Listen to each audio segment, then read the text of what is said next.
Hello everyone! Panibagong araw, panibagong video na naman tayo.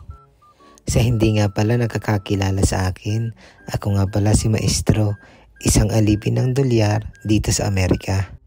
So ayun nga, ngayon ay magpipiling mayaman naman tayo kahit wala naman talagang pera.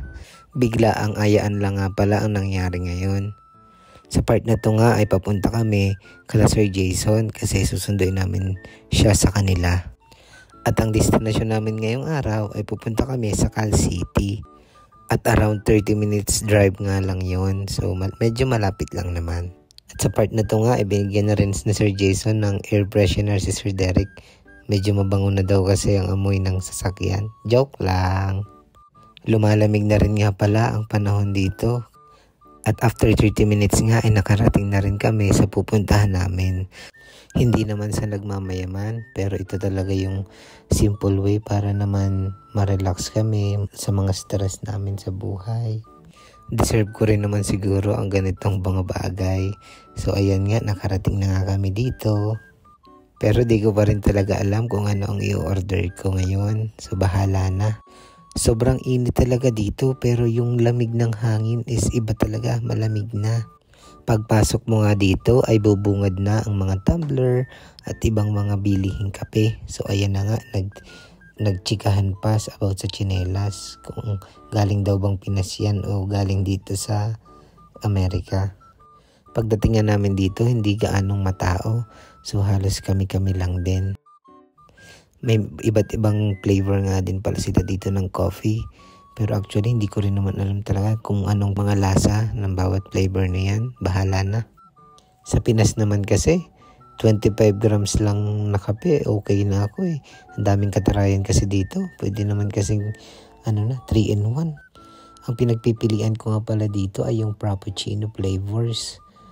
So tingnan ko kung ano nga ba yung mabibili ko dito.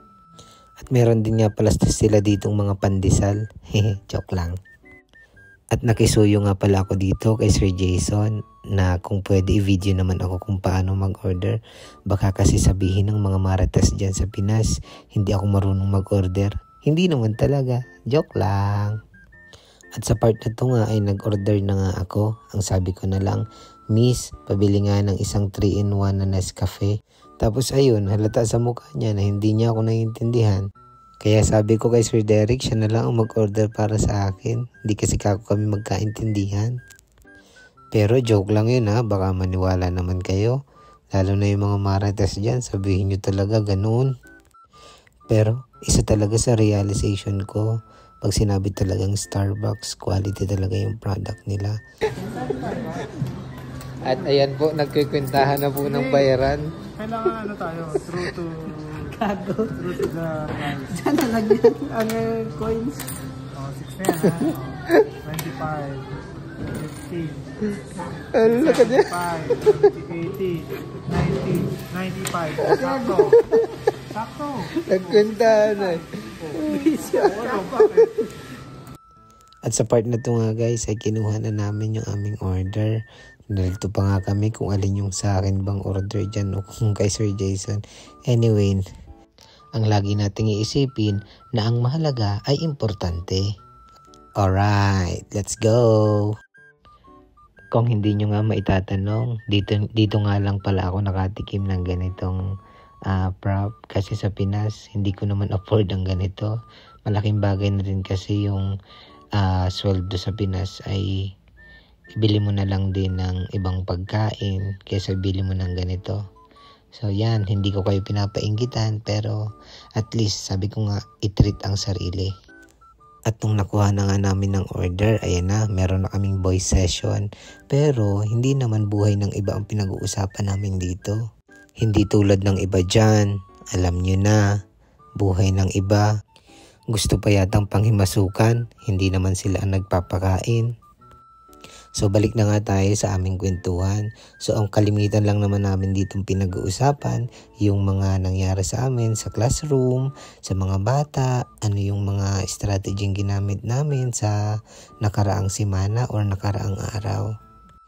Hindi mo kasi maiiwasan dito lalo na pag nagtuturo ka yung iba-iba yung araw ng attitude ng mga estudyante.